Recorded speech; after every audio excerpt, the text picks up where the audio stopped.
બંગાળ ચૂંટણીના રંગમાં હાલ રંગાઈ ગયું છે, તેવામાં દરેક પક્ષના નેતાઓ બંગાળની ગલીઓમાં ફરી રહ્યા છે। ત્યારે યોગી આદિત્યનાથ પણ બંગાળના પ્રવાસે છે, ત્યાં તેઓએ સભાઓને સંબોધિત કરી હતી। તેઓ વિરોધીઓ પર વરસ્યા હતા અને કઠોર આલોચના કરી હતી। તેઓએ મમતા બેનર્જી દ્વારા કરવામાં આવેલા ચંડીપાઠ વિશે પણ ટિપ્પણી કરી હતી। તે સિવાય બંગાળમાં થયેલા હિંસા મામલે પણ તેઓ બોલ્યા હતા। योगी ममता पर निशान साधता कह્યું કે ममता दीदी जय श्री रामना नाराथी पण ચીડાય છે। ત્યારે 2014 પહેલા લોકો મંદિરમાં જવાથી પણ ડરી રહ્યા હતા। હવે મમતા દીદી પણ મંદિરમાં જઈને ચંડીપાઠ કરી રહી છે। એક વખત રાહુલ પણ મંદિરમાં ગયા હતા તો ત્યાં તેમની બેસવાની રીત પર પૂજારીએ તેમને ટોક્યા હતા। તેઓ એવી રીતે બેઠા હતા કે જેમ નમાઝ અદા કરી રહ્યા હોય। આ નવું ભારત છે।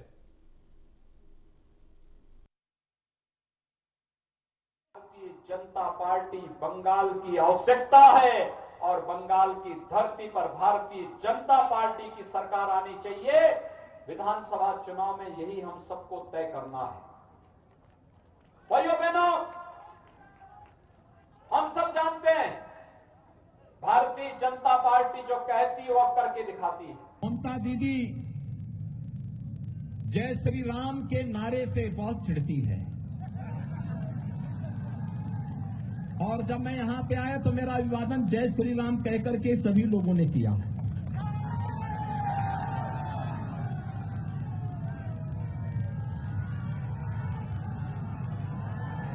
मुझे आश्चर्य होता है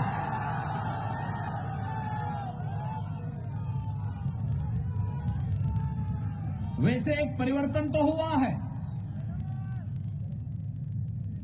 2014 के पहले इस देश के अंदर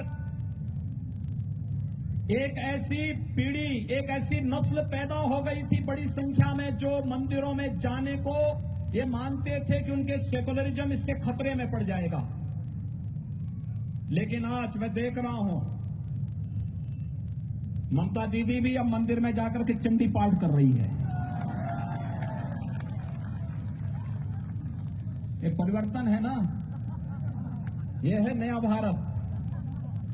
हर व्यक्ति को भगवान की शरण में जाना ही पड़ेगा। तो मुझे आश्चर्य होता है कि यहाँ के प्रत्येक कार्य में आज भी यहाँ पर कटमनी और तोलाबाजी की बात होती है।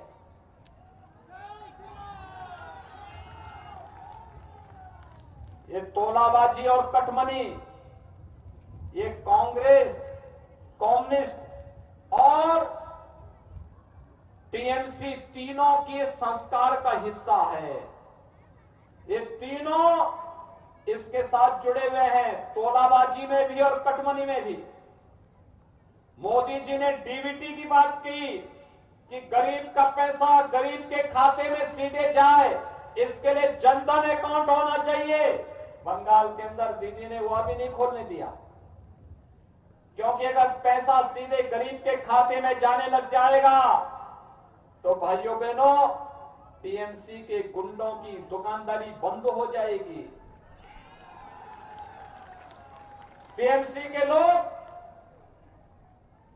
जो अब तक जनता के हक को लूटते थे वह पूरी तरीके से बेरोजगार हो जाएंगे।